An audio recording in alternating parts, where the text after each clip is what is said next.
ជំរាបសួរអ្នកគ្រូនិងសួស្តីមិត្តភ័ក្តិទាំងអស់គ្នាថ្ងៃនេះខ្ញុំមកធ្វើបទបង្ហាញនិយាយអំពីក្រុមហ៊ុន Smartphone សមាជិករបស់ខ្ញុំមានឈ្មោះម៉ាត់ផាតេម៉ាហ៊ីមសំណាងពុតចន្ទថានិងឈួនរស្មីវេទិការបស់ក្រុមខ្ញុំមាន5ចំណុចទី1 Introduction ទី2 Literature Review ហើយទី3 Analysis and Finding ទី4 Conclusion ទី5 Suggestion ចំណុចទី1 Introduction ក្រុមហ៊ុន Smartphone គឺជាក្រុមហ៊ុនទូរគមនាគមន៍ប្រព័ន្ធទូរស័ព្ទដែលមានការប្រកួតប្រជែងខ្ពស់នៅក្នុងស្រុកខ្មែរជាមួយនឹងក្រុមហ៊ុនទូរស័ព្ទដៃដទៃទៀតប្រវត្តិនៃក្រុមហ៊ុន Smartphone ចាប់តាំងពីថ្ងៃទី19ខែកុម្ភៈឆ្នាំ2009រហូតដល់ថ្ងៃទី19ខែកុម្ភៈឆ្នាំ2019 Smartphone បានធ្វើដំណើរជាមួយការចងចាំនិងការខិតខំប្រឹងប្រែងរហូតទទួលបានសមិទ្ធផលច្រើនថ្ងៃទី19ខែកុម្ភៈឆ្នាំ2009 Smartphone បានផ្ដល់សេវាកម្មចល័តជាផ្លូវការក្រោយពីបានផ្សាយសាកល្បងអស់រយៈពេលជិត1ឆ្នាំកន្លះដែលបានបង្កើតកំណត់ត្រាដ៏អស្ចារ្យបំផុតផ្អែកលើការវិវត្តនៃទីផ្សារបច្ចេកវិទ្យានៅកម្ពុជាក្រុមហ៊ុន Smartphone កំពុងផ្ដោតលើការដោះស្រាយបញ្ហាសំខាន់ចំនួន4ដែលជាឧបករណ៍សម្រាប់ទាំងក្រុមហ៊ុននិងការរស់នៅរបស់ប្រជាជនចំណុចទី1ការលុបបំបាត់តំបន់សេវាខ្សោយទោះបីជាក្រុមហ៊ុន Smartphone មានបង្គោលអង់តែនជាច្រើនក៏ដោយក៏ប៉ុន្តែបញ្ហាគុណភាពសេវានៅតំបន់ដាច់ស្រយាលនៅតែបន្តប្រឈមមុខដំណោះស្រាយក្រុមហ៊ុន Smartphone កំពុងតែបន្ថែមនូវបច្ចេកវិទ្យា 4G និង 5G ព្រមទាំងពង្រីកបណ្ដាញខ្សែកាបអុបទិកទៅកាន់ភូមិឃុំឲ្យកាន់តែស៊ីជម្រៅដើម្បីធានាថាគ្មានអ្នកណាម្នាក់ត្រូវបានបោះបង់ចោលក្នុងសម័យឌីជីថលចំណុចទី2ការជំរុញសង្គមគ្មានសាច់ប្រាក់បញ្ហាដែលប្រជាជននៅតាមខេត្តមានការពិបាកក្នុងការទទួលសេវាកម្មធនាគារគឺជាអ្វីៗដែល Smartphone ចង់ដោះស្រាយតាមរយៈ e-money ដំណោះស្រាយបង្កើតប្រព័ន្ធទូទាត់ដែលងាយស្រួលមិនចាំបាច់មានគណនីធនាគារស្មុគស្មាញក៏អាចផ្ញើលុយទូទាត់វិក្កយបត្រនិងទិញទំនិញតាម QR Code បានយ៉ាងរហ័សនិងមានសុវត្ថិភាពចំណុចទី3ការធ្វើទំនើបកម្មរដ្ឋាភិបាលសាធារណរដ្ឋបញ្ហានីតិវិធីរដ្ឋបាលយឺតយ៉ាវនិងការប្រើប្រាស់ក្រដាសស្នាមច្រើនពេកគឺជាអ្វីដែល Smartphone បានចូលខ្លួនមកជួយសម្រួលដំណោះស្រាយគឺការផ្ដល់នូវដំណោះស្រាយ Software ដែលនិងគេហដ្ឋានរចនាសម្ព័ន្ធខ្លួនដល់ស្ថាប័នរដ្ឋដើម្បីឲ្យមានការផ្ដល់សេវាសាធារណៈមានតម្លាភាពល្បឿនលឿនជាងមុននិងអាចគ្រប់គ្រងទិន្នន័យបានច្បាស់លាស់ដូចជាប្រព័ន្ធគ្រប់គ្រងអប់រំនិងសុខាភិបាលជាដើមចំណុចទី4បញ្ហាតម្លៃសេវានិងល្បឿនអ៊ីនធឺណិត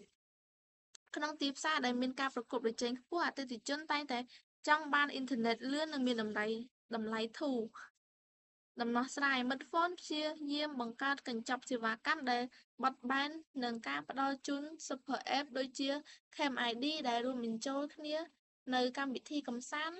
សេវាកម្មចូលគ្នាដើម្បីឲ្យអតិថិជនចំណាយម្ដងតែទទួលបានអត្ថប្រយោជន៍ជាច្រើនជំរាបសួរអ្នកគ្រូនិងសួស្តីអ្នកទាំងអស់គ្នាខ្ញុំផាតម៉េនឹងបបកស្រាយពីចំណុចទី2 Literature Review យោងទៅតាមការតាមដានលើប្រសាសន៍របស់មន្ត្រីជាន់ខ្ពស់នៃក្រសួងប្រៃសណីនិងទូរគមនាគមន៍ព្រមទាំងអ្នកវិភាគសេដ្ឋកិច្ច Digital នៅកម្ពុជាយើងអាចសង្ខេបមតិយោបល់របស់អ្នកជំនាញទាំងនោះជា4ចំណុចសំខាន់ដូចខាងក្រោមទី1បច្ចេកវិទ្យាគឺជាគ្រោងបច្ចេកវិទ្យាគឺជាឆ្អឹងខ្នងនៃសេដ្ឋកិច្ចថ្មីអ្នកជំនាញយល់ឃើញថាវិស័យទូរគមនាគមន៍ជាវិស័យ 5G Fiber និងលែងជាសេវាកម្មកំសាន្តទៀតហើយប៉ុន្តែវាជាហេដ្ឋារចនាសម្ព័ន្ធយុទ្ធសាស្ត្រដូចជាផ្លូវថ្នល់និងអគ្គិសនីផងដែរចំពោះមតិយោបល់របស់អ្នកជំនាញគឺបើគ្មានបណ្ដាញអ៊ីនធឺណិតរឹងមាំទេកម្ពុជាមិនអាចសម្រេចបាននូវរដ្ឋាភិបាលឌីជីថលឬក៏សេដ្ឋកិច្ចឌីជីថលត្រឹមឆ្នាំ2035នោះឡើយចំពោះរដ្ឋបាលឌីជីថលគឺជាការប្រើប្រាស់បច្ចេកវិទ្យាឌីជីថលដូចជាអ៊ីនធឺណិតកុំព្យូទ័រនិងប្រព័ន្ធអេឡិចត្រូនិកដើម្បីផ្ដល់សេវាសាធារណៈនិងគ្រប់គ្រងរដ្ឋបាលឲ្យមានប្រសិទ្ធភាពនិងងាយស្រួលជាងមុនហើយចំពោះសេដ្ឋកិច្ចឌីជីថលគឺវាពាក់ព័ន្ធទៅនឹងសេដ្ឋកិច្ចនៃការប្រើប្រាស់ដូចជាអ៊ីនធឺណិតទូរស័ព្ទវៃឆ្លាតនិងទិន្នន័យដើម្បីបង្កើតការផ្លាស់ប្ដូរនិងលក់ទំនិញឬក៏សេវាកម្មផ្សេងៗឲ្យមានការរីកចម្រើនជាងមុនចំណុចទី2គឺការព្រួយបារម្ភ អំពីគម្លាតចំណេះដឹង Digital ទោះបីជាបច្ចេកវិទ្យារបស់ក្រុមហ៊ុន Smartphone ដើរលឿនយ៉ាងណាក៏ដោយ ក៏អ្នកជំនាញបង្ហាញការព្រួយបារម្ភថាចំពោះចំណេះដឹងអ្នកប្រើប្រាស់បច្ចេកវិទ្យារបស់ប្រជាជននៅមានកម្រិត ចំពោះមតិយោបល់របស់អ្នកជំនាញគឺការប្រើប្រាស់អ៊ីនធឺណិតល្បឿនលឿន ឬក៏អាចហៅថា 5G គឺជារឿងដ៏ល្អ ប៉ុន្តែអ្វីដែលសំខាន់ជាងនេះគឺការបង្រៀនដល់ប្រជាពលរដ្ឋឲ្យចេះប្រើប្រាស់ដើម្បីបង្កើនចំណូលនិងបង្កើនផលិតផល មិនមែនត្រឹមតែសម្រាប់មើលវីដេអូឬក៏លេងហ្គេមកម្សាន្តផ្សេងៗនោះទេ ហើយចំណុចទី3ការផ្ដោតលើសន្តិសុខ Cyber ជាអាទិភាពខ្ពស់បំផុតជាមួយនឹងការកើនឡើងនៃបទល្មើសអនឡាញ អ្នកជំនាញសន្តិសុខបច្ចេកវិទ្យាជំរុញឲ្យក្រុមហ៊ុនទូរគមនាគមន៍បង្កើនការការពារទិន្នន័យរបស់អតិថិជន ចំពោះមតិយោបល់របស់អ្នកជំនាញគឺកម្ពុជាត្រូវការច្បាប់ការពារទិន្នន័យឯកជនដែលរឹងមាំបំផុត និងការវិនិយោគលើប្រព័ន្ធការពារការជ្រៀតចូលឲ្យបានខ្លាំងក្លាបំផុត ដើម្បីកសាងទំនុកចិត្ត Digital ពីអ្នកប្រើប្រាស់ សន្តិសុខ Cyber ហ្នឹងវាគឺជាការការពារប្រព័ន្ធកុំព្យូទ័រនិងបណ្ដាញអ៊ីនធឺណិតកុំឲ្យមានការវាយប្រហារពីខាងក្រៅ ឬក៏ការលួចយកទិន្នន័យដែលធ្វើឲ្យប៉ះពាល់ដល់អ្នកប្រើប្រាស់ អាចហៅថា Hacker ក៏បានដែរចូលមកដល់ចំណុចទី4គឺការជំរុញឲ្យមានការប្រកួតប្រជែងប្រកបដោយសន្តិភាព អាហ្នឹងគឺការប្រកួតប្រជែងរវាងបុគ្គលឬក៏ក្រុមដើម្បីសម្រេចនូវគោលដៅរបស់ពួកគេដោយគោរពច្បាប់ហើយមិនប្រើអំពើហិង្សា គឺរក្សាទំនាក់ទំនងឲ្យល្អ អ្នកជំនាញសេដ្ឋកិច្ចសង្កេតឃើញថាទីផ្សារកម្ពុជាមានការប្រកួតប្រជែងតម្លៃយ៉ាងខ្លាំង ដែលធ្វើឲ្យប៉ះពាល់ដល់លទ្ធភាពវិនិយោគលើបច្ចេកវិទ្យាថ្មីៗ មតិយោបល់របស់អ្នកជំនាញគឺក្រុមហ៊ុនគួរតែប្តូរពីការប្រកួតប្រជែងតម្លៃមកប្រកួតប្រជែងលើសេវាកម្មនិងនវានុវត្តន៍វិញ ការសហការរវាងរដ្ឋនិងឯកជនវាគឺជាគន្លឹះសម្រាប់ពង្រីកទៅដល់តំបន់ដាច់ស្រយាលដែលវាមិនសូវមានចំណេញ ចំពោះគុណភាពសេវាកម្មនិងនវានុវត្តន៍គឺជាគំនិតសំខាន់ក្នុងអាជីវកម្មនិងសេវាកម្មសាធារណៈដែលជួយបង្កើនភាពពេញចិត្តពីអតិថិជននិងការអនុវត្តន៍ ជំរាបសួរអ្នកគ្រូនិងមិត្តភ័ក្តិទាំងអស់គ្នាខ្ញុំចន្ទថាដែលនិយាយតពីចំណុចមិត្តភ័ក្តិរបស់ខ្ញុំហើយថ្ងៃនេះខ្ញុំមកនិយាយទៅលើគោលនយោបាយរបស់រដ្ឋាភិបាលដែលក្នុងនោះ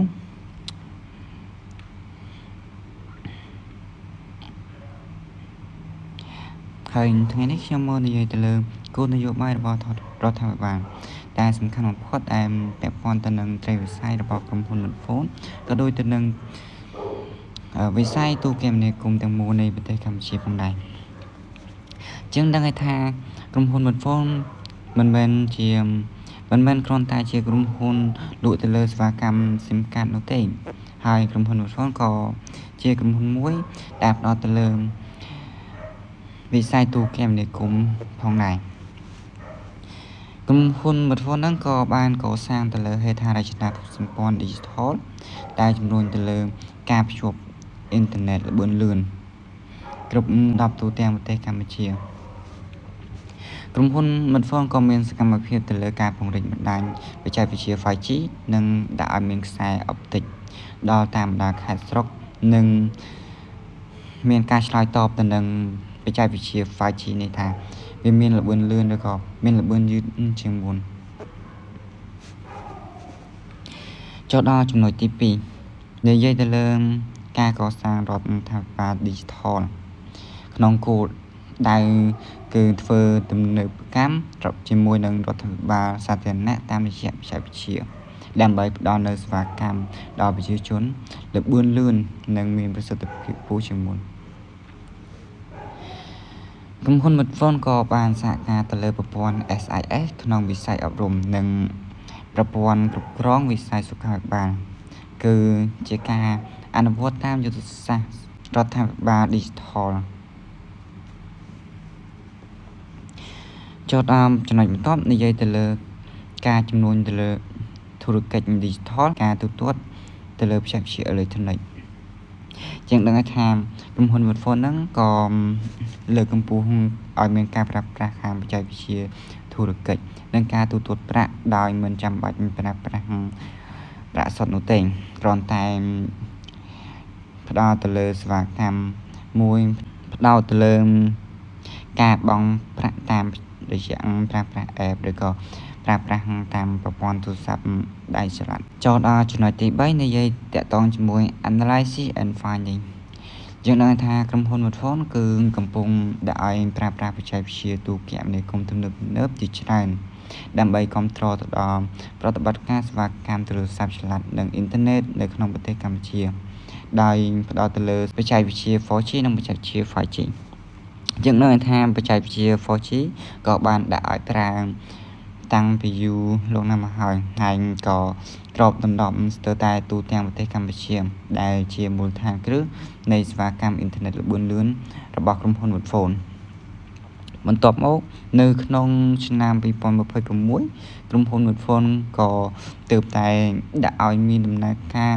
បច្ចេកវិទ្យា 5G នេះឡើងហើយក្រុមហ៊ុន Vodafone ក៏បានពង្រីកនៅសេវាកម្ម 5G នេះឲ្យកាន់តែទូលំទូលាយនិងគ្របដណ្ដប់ទូទាំងប្រទេសកម្ពុជាទាំងបណ្ដាខេត្តរាជធានីនិងតំបន់ដាច់ស្រយាលចូលដល់ចំណុចបន្ទាប់ខាង Narrowband IoT គឺជាបច្ចេកវិទ្យាអ៊ីនធឺណិត IoT ហើយក៏បានអនុញ្ញាតឲ្យភ្ជាប់ឧបករណ៍ឆ្លាតវៃផ្សេងៗដូចជា Big Data AI ឲ្យប្រើប្រាស់សម្រាប់ទៅលើការវិភាគទិន្នន័យនិងការប្រសិទ្ធភាពសេវាកម្មក្នុងការដោះស្រាយថាមពលឆ្លាតវៃ Solar Solution ក្រុមហ៊ុន Vodafone ក៏ពង្រីកខ្លួនចូលក្នុងវិស័យថាមពលដោយផ្ទាល់ទៅលើប្រព័ន្ធ Solar ឆ្លាតវៃនៅក្នុងហើយក៏បានដាក់ឲ្យប្រើប្រាស់ទៅលើក្រុមគ្រួសារនិងអាជីវកម្មការផ្លាស់ប្ដូរប្រព័ន្ធ Digital គេហៅថា Digital Transformation ដែលមានទូនាទីដែលជាដៃគូយុទ្ធសាស្ត្រក្នុងការបង្កើតនូវសេវាកម្ម Digital នានាដើម្បីគ្រប់គ្រងទៅដល់ការសិក្សាការងារនិងការកំសាន្តផ្សេងៗជាដើមក្រុមហ៊ុន Vodafone ក៏មានទូនាទីយ៉ាងសំខាន់ក្នុងការអភិវឌ្ឍវិស័យទូរគមនាគមន៍និងសេវាកម្មសង្គមនៅកម្ពុជាដែលចាប់ផ្ដើមដំណើរការ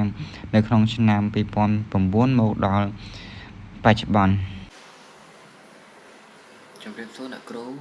ខ្ញុំរស្មីបកស្រាយចំណុចបន្តពីមិត្តភ័ក្តិរបស់ខ្ញុំការជួយជ្រោមជ្រែងរបស់ Vodafone ដល់ប្រទេសកម្ពុជាមានដូចជាចំណុចទី1ពង្រីកហេដ្ឋារចនាសម្ព័ន្ធបណ្ដាញទូទាំងប្រទេស Vodafone បានកសាងស្ថានីយសេវាជាង 11000 កន្លែងនៅខ្សែកាបអុចតិចប្រហែលជាង 23000 គីឡូម៉ែត្រគ្របដណ្ដប់តំបន់នៅឋានទាំងតំបន់ដាច់ស្រយាលនិងតាមព្រំដែនដែលផ្ដល់សេវាដល់ប្រជាជនជិត 9 លាននាក់ហើយចំណុចទី2ជំរុញការផ្លាស់ប្ដូរ Digital ក្រុមហ៊ុនបានសហការជាមួយក្រសួងសុខាភិបាលនិងក្រសួងអប់រំយុវជននិងកីឡាក្នុងការដាក់ឲ្យប្រើប្រាស់ប្រព័ន្ធអេកូអប់រំ SIS នៅតាមសាលាជាង300ទូទាំងប្រទេសនិងជួយឲ្យសិស្សជាង 450,000 នាក់ហើយចំណុចនេះមានតែប៉ុណ្្នឹងទេដល់ចំណុចទី2គេនិយាយមាន4ចំណុចការបង្កើតកម្មវិធី Digital Claim ID បានបង្កើតកម្មវិធី Claim ID ដែលមានអ្នកទាញយកជាង 6.2 លាននាក់សម្រាប់ប្រើប្រាស់សេវាកម្ម Digital ផ្សេងៗចំណុចទី2ជំរុញសេវាទិន្នន័យ Data និង 4G 5G សម្រាប់បានអត្រាអ្នកប្រើប្រាស់ទិន្នន័យ 91% ដោយ 95% ជាអតិថិជន 4G និងកំពុងពង្រីកសេវា 5G ចំណុចទី3ការអភិវឌ្ឍសង្គមនិងកីឡាគឺជាអ្នកឧបត្ថម្ភយូរអង្វែងដល់កម្ពុជាចាប់តាំងពីឆ្នាំ2010និងជួយសកម្មភាពសង្គមផ្សេងៗចំណុចទី4ដំណោះស្រាយថាមពលបៃតងថ្មីនេះមិត្តភ័ក្តិបានដាក់ឲ្យប្រើប្រាស់ប្រព័ន្ធថាមពលព្រះអាទិត្យ Solar Power ដើម្បីជួយសន្សំសំចៃថាមពលនិងកាត់បន្ថយចំណាយអគ្គិសនីសម្រាប់អាជីវកម្មនិងផ្ទះសម្បែងហើយចំណុច នឹងគេនិយាយអំពី4ចំណុចហ្នឹងហើយមានតែប៉ុណ្្នឹងទេចូលដល់ចំណុចមួយទៀតហើយមួយទៀតដូចយើងបានដឹងខាងលើអញ្ចឹងក្រុមហ៊ុន Smartphone បានស្រាវជ្រាវនិងអភិវឌ្ឍយ៉ាងខ្លាំងលើការផ្លាស់ប្ដូរ Digital នៅកម្ពុជាដោយផ្ដោតលើវិស័យសំខាន់ចំនួន4មានដូចជាហេដ្ឋារចនាសម្ព័ន្ធ Digital វេទិកា Digital ហិរញ្ញវត្ថុ Digital និងសេវាកម្ម Digital គេនិយាយមួយទៀតក្រសួងព័ត៌មានសកម្មភាពស្រាវជ្រាវនិងអភិវឌ្ឍសំខាន់រួមមាន4ចំណុចទៀតបច្ចេកវិទ្យា 5G និងការតភ្ជាប់ស្រាវជ្រាវលើការដាក់ឲ្យប្រើប្រាស់បច្ចេកវិទ្យា 5G និងពង្រីកហេដ្ឋារចនាសម្ព័ន្ធអ៊ីនធឺណិតឲ្យកាន់តែទូលំទូលាយដោះស្រាយ Digital អភិវឌ្ឍកម្មវិធីនិងសេវាកម្ម Digital ដូចជា Eco-Versement រដ្ឋាភិបាល Digital និងអប់រំ Digital ហិរញ្ញវត្ថុ Digital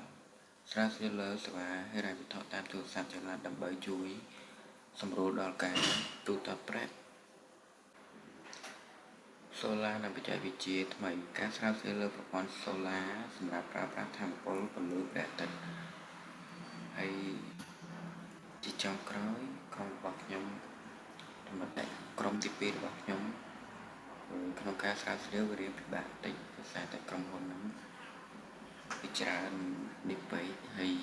ចំណុចទី2គេមានការកត់សរសើរលើក្រុមហ៊ុន Smartphone ហើយចំណុចទី3ក្រុមខ្ញុំនៅតែមានកម្លាំងចិត្តក្នុងការរៀនសូត្របន្តទៀតហើយចំណុចទី5នេះក្រុមរបស់ខ្ញុំមានការស្នើសុំបន្តិចបន្តួចទៅកាន់អ្នកគ្រូសូមឲ្យអ្នកគ្រូបញ្យល់ជាភាសាខ្មែរច្រើនបន្តិចដោយសារតែពួកខ្ញុំពាក្យខ្លះអត់អានក៏អត់ចេញហើយអង់គ្លេសក៏អត់សូវកែដែរចំណុចទី2បញ្យល់បន្ថែមនៅពេលដែលសិស្សមិនយល់ហើយចំណុចទី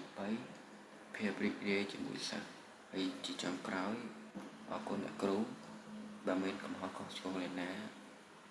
សូមអ្នកគ្រូកុំប្រកាន់ទេ